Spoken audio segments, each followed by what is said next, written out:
It can be seen from the footage that when someone voluntarily submitted and identified herself as a female PIDEA agent, who even presented her PIDEA identification documents, she was harshly treated like an enemy as she was required to crawl flat on the floor with both hands behind her head. On the other hand, a friendly treatment was accorded to a man who identified himself as a policeman. It appears that this man was not even required to present any identification document, as the searching elite police operatives merely took his word for it and then allowed him to leave. Some footages and pictures show that several uniformed PIDEA operatives were rounded up and arrested like criminals. Can you show in the slide, please? Madam Speaker, the police and PIDEA agents involved must have known and identified each other, that they both belong to the government. But they did not bother to initiate efforts to immediately cease the exchange of gunfire. As reported in the news, the contending parties finally stopped the shooting only when their respective high-ranking officials personally interceded, which happened more than an hour after it started. I may not be privy to the actual situation on the ground, but I am certain that the sustained firefight could be avoided if the applicable rules of engagement and proper protocols are strictly followed. Proper coordination instantly came out from my mind while virtually watching the unfolding event. I then surmised that the unfortunate confrontation would not possibly happen if there was proper coordination. What baffles me more, Madam Speaker, was that both the police and the PIDEA claim that there was proper coordination and that they were allegedly conducting legitimate anti-drug operation. Early news reports circulate the version from the police which states that they were conducting a legitimate buy-bust operation, but turned out that they were allegedly transacting agents of the PIDEA. This information must have originated from the sketchy incident report of Quezon City's Batasan Police Station 6, excerpt of which as follows, as you can see in the slide.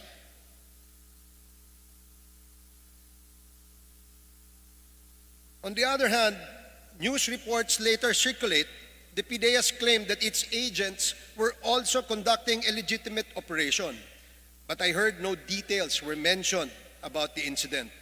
With these strikingly conflicting claims, I felt obliged as chairman of the House Committee on Dangerous Drugs to ask the conformity of majority of the members of the committee to initiate a motu proprio inquiry in aid of legislation, while I expressed my reaction about the incident in some media outfits where I underscored these alarming events. One, the necessity of proper coordination under Section 86 of Republic Act 9165. And two, the disturbing claim of the Quezon City police operatives involved that the PIDEA agents were selling illegal drugs, or as it seems, they were engaging in illegal practice of sell bust.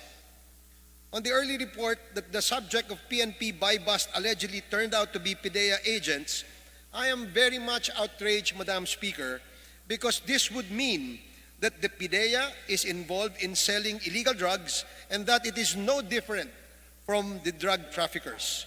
This is a factual matter which I will not dwell on for the meantime, in deference to the ongoing investigation conducted by the NBI as ordered by our President.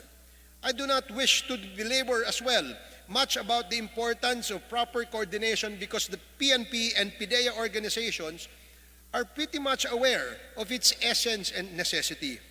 Nevertheless, it is important to highlight for the benefit of every law enforcer and the public in general that the Dangerous Drugs Act of 2002 or Republic Act 9165 mandates that the PIDEA shall be the lead agency in anti-illegal drug operations and that the PNP is bound to coordinate with the PIDEA in all of its anti-illegal drug operations. and relevant portions of Section 86 of the law expressly states, as you can see in the next slide, the NBI, the PNP, and the Bureau of Customs shall maintain close coordination with DPDEA on all drug-related matters, underscoring supply. To underscore the essence of PDEA as lead operative in an anti-drug operation, the PNP and the PDEA entered into a MOA in 2003, or 1 year after Republic Act 9165 took effect, where the role of the police organization has been clearly defined as mere complement to the PDEA's mandate, so that it is bound to ensure that all illegal drug operations shall be in coordination with and or under the direction and control of the PDEA. The relevant provisions of the 2003 Memorandum of Agreement expressly states the following specific roles of the PNP on operational matters. Next slide, please.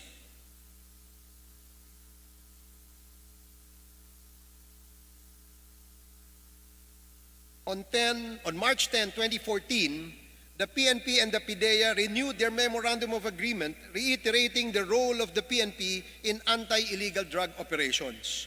But unlike the 2003 MOA, the 2014 MOA no longer states expressly that all operations against illegal drugs shall be carried in coordination with and or under the direction and control of the PDEA. The latest MOA simply provides a general statement on this matter, which states, next slide please.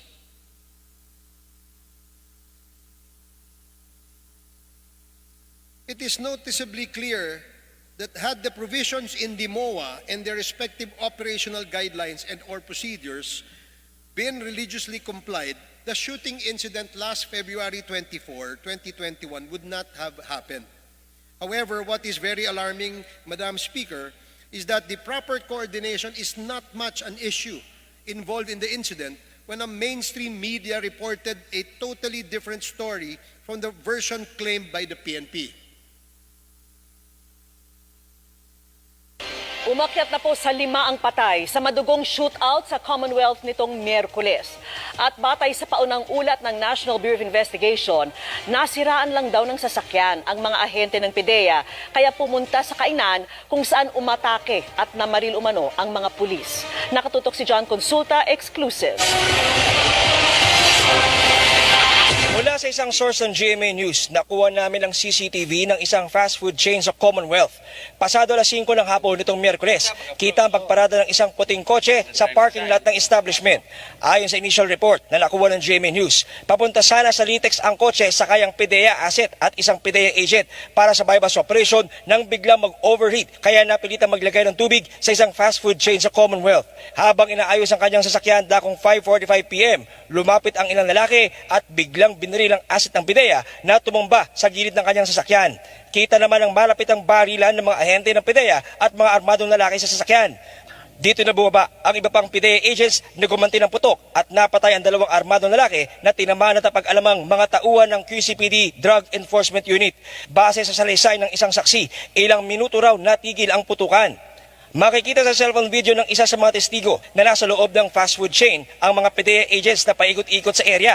Isa rito si PDEA agent Rankin Gano na napulang shorts. Nang maisakay na sa van ang kanilang asset at PDEA agent, aalis na sana sa parking lot ang mga ahente ng PDEA para itakbo sila sa ospital. Pero bigla silang pinaulan ng bala at muli nagsimula ang putukan. Pagkatapos ng mahigit 1 oras na palitan ng putok, napatay ang PDEA agent na si Gano at isa sa kanilang asset. Base sa salaysay ng mga nakapanayam ng NBI ng dumating reinforcement ng PDEA na rumisponde sa crime scene, bigla raw dinisarmahan ang mga ito at pinagbubugbog ng mga umarestong pulis. Nakakuha ang GMA News ng kopya ng authority to operate ng PDEA bilang patunay na lehitimo ang kanilang operasyon. Giit naman ng QCPD, lehitimo rin ang kanilang operasyon. Patunay ang hawak nilang mga dokumento tulad ng coordination sa PDEA. Hawak naman ng NBI ang affidavits ng 3 civilian witness na makakatulong sa pagbibigay linaw sa nangyari. We thank the President for his complete trust with the NBI. As always, the NBI will stand to the challenge. There are other chiefs na tinawagan ni Director Eric Pistor with strict orders to push through with this case and make sure that this case is resolved with impartiality, utmost impartiality.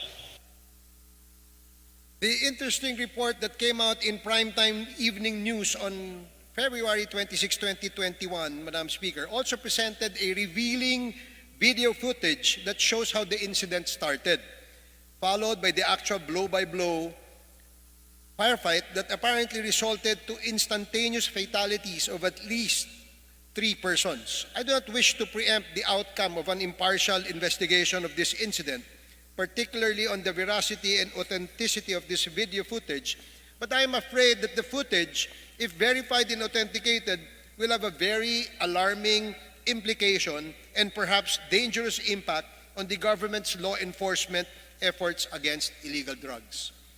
First, it belies the earlier claim of the QCPD police operatives that they were conducting a legitimate buy-bust operation. The incident was precipitated by the menacing act of a gun-wielding man who approached some individuals who were not doing anything unusual or illegal inside the stalled vehicle. What ensued afterwards was the shooting incident, which again, I would not wish to dwell on, in deference to the ongoing investigation of the NBI. But I cannot avoid expressing my intense apprehension that the incident signifies a very chilling effect to the public. It shows that law enforcers whom the citizens rely on for protection can just intrude, apprehend, or perhaps kill someone without hesitation. And worse, made it appear to be a legitimate police operation by claiming it was a legitimate buy-bust operation with complete coordination and pre-operational documents.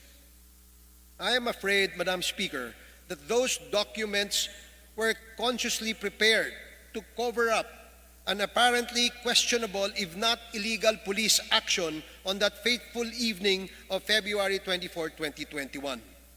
Second, the news report, together with the video footage, would also create a chilling effect to valuable assets or informants and effectively discourage them from cooperating with dedicated law enforcers in fighting against illegal drugs.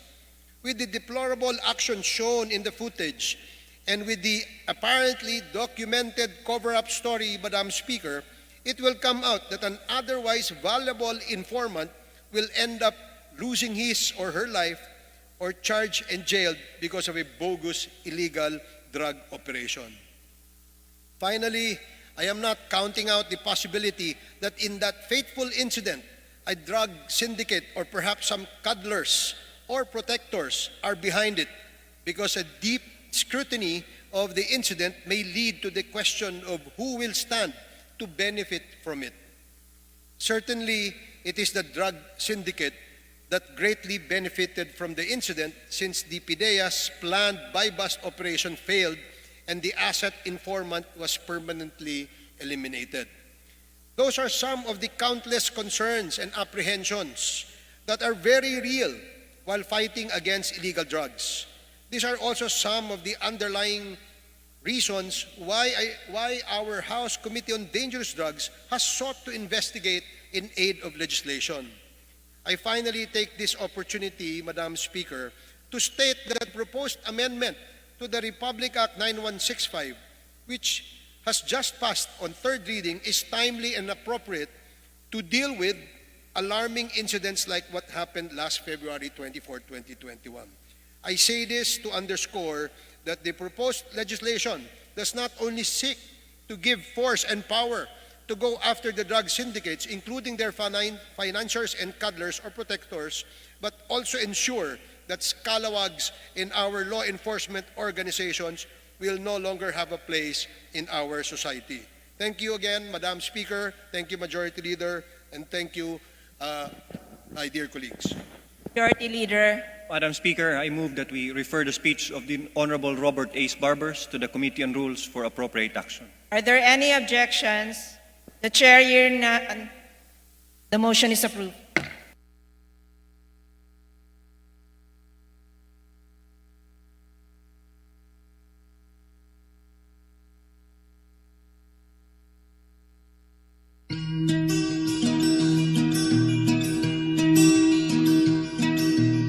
Idyo nabati ang tulumanon. Balikat! Balita og isyu karon atong